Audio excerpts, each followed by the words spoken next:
नमस्कार, मी कृपा Sapkal news uncut मध्ये आपलं स्वागत करते। बातमीपत्रात आढावा घेणार आहोत टॉप 10 घडामोडींचा।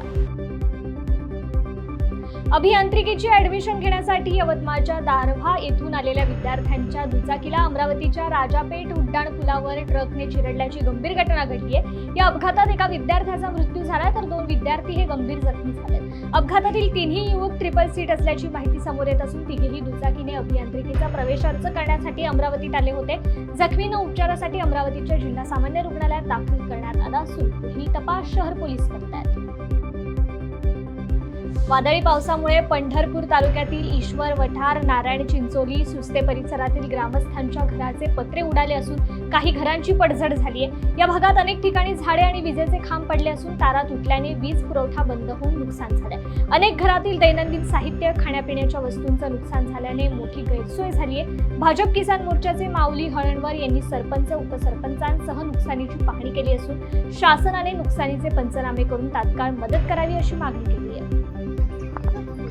पंढरपूर तालुक्यातील काल सायंकाळी 5 वाजता झालेल्या वादळी वारं व पावसामुळे ईश्वर वठार, नारायण चिंचोली, सुस्ते आणि आदनसोंड या परिसरातील गोरगरीब नागरिकांचं प्रचंड घराचे पत्रे उडून गेलेले आहेत, झाडं पडलेले आहेत। त्यामुळं प्रचंड नुकसान झालेलं आहे। अनेक घरामध्ये अन्नधान्य भिजलेलं आहे। मी शासनाला विनंती करतोय की तातडीने या प्रकाराची दखल घेऊन पंचनामे करून या गरिबांना मदत मिळणं गरजेचं आहे। आणि इतर समाजसेवी संस्थांनाही विनंती करतोय की आपण अशा दबलेल्या पिचलेल्या जनतेकडं, निसर्गाच्या कोपापुढं हतबल झालेल्या या जनतेला मदत करणं गरजेचे आहे।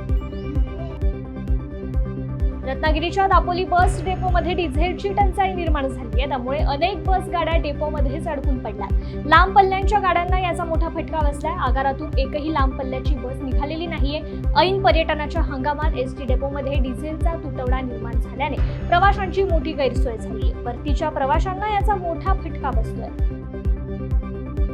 मुंबई अहमदाबाद बुलेट ट्रेन प्रकल्पाचं काम सुसाट सुरू आहे। प्रकल्पासाठी घणसोली इथल्या 394 मीटर लांबीच्या मध्यवर्ती बोगद्याचं खोदकाम करण्यात आलंय। त्यामुळे राज्यातील बीकेसी ते शिळफाटा दरम्यान 21 किलोमीटर लांबीच्या बोगद्याला बांधकामाला गती मिळणार आहे। बीकेसी ते शिळफाटा दरम्यानच्या बोगद्याचा एक भाग असलेल्या भारतातील पहिल्या 7 किलोमीटरच्या समुद्राखालील बोगद्याचं काम काही महिन्यांपूर्वीच हाती घेण्यात आलं। तसंच आता घणसोलीत 394 मीटर लांबीच्या बोगद्याचं खोदकाम करण्यात आलंय आणि हे काम 6 महिन्यातच पूर्ण झालंय। जुन्या पुणे मुंबई महामार्गावर देहू रोड इथून निगडीकडे येणाऱ्या मार्गावर जकात नाक्याजवळ एका टेम्पोने कारला धडक दिली।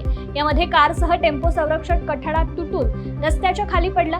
या अपघातात कार चालक ज्ञानेश्वर, कारमधील प्रवासी आणि टेम्पो चालक असे 3 जखमी झाले। दोघांना गंभीर दुखापत झाली। ज्ञानेश्वर यांचे दोन्ही तर प्रवासी ओंकार दोशी यांचा डावा पाय कापावा लागलाय। दोन्ही वाहनांचे देखील मोठं नुकसान झालंय। देहू रोड पोलीस तपास करतायत। पुणे कल्याणी नगर अपघाताप्रकरणी धनिक पुत्राला वाचवण्यासाठी ब्लड सॅम्पलची अदलाबदल केल्याच्या आरोपावरून ससूनमधील 2 डॉक्टरांना पोलिसांकडून अटक करण्यात आलेल्या दोन्ही डॉक्टरांसह रुग्णालयातील शिपायास न्यायालयाने 30 मे पर्यंत पोलीस कोठडी सुनावली। अजय तावरे आणि श्रीहरी हरलोर अशी अटक करण्यात आलेल्या डॉक्टरांची नावे आहेत।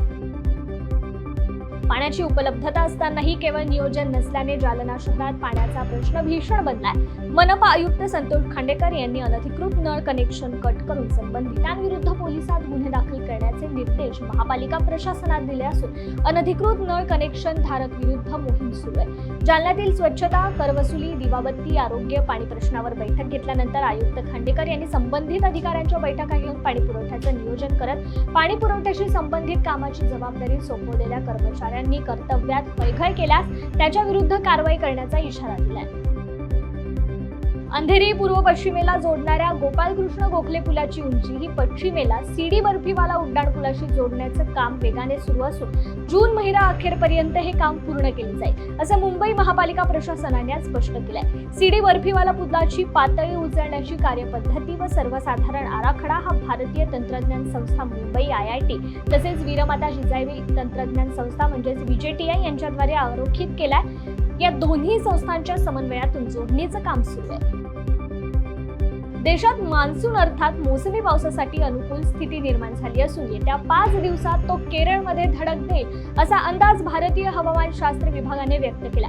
मान्सून दरवर्षी 1 जून रोजी केरळमध्ये वर्दी देतो, मात्र या सुधारित अंदाजानुसार तो 1 दिवस आधीच अर्थात 31 मे रोजीच धडकणार आहे. तसेच यंदा देशात सरासरी इतका पाऊस पडण्याचा अंदाज असून ईशान्य भारत वगळता देशाच्या अन्य भागात मान्सून सरासरी किंवा त्यापेक्षा जास्त असण्याची शक्यताही वर्तवण्यात आली आहे.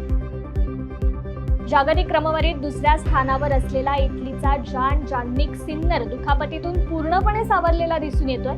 फ्रेंच ओपन टेनिस स्पर्धेत त्यांनी आपल्या पहिल्या फेरीत अमेरिकेच्या ख्रिस्तोफर युबँक्स याचा 6-3, 6-3 व 6-4 असा 3 सेटमध्ये पराभव केला. वेळ झाली आहे या बातमीसह टॉप 10 मध्ये इथेच थांबायची. तुम्ही पाहत राहा न्यूज अनकट. धन्यवाद.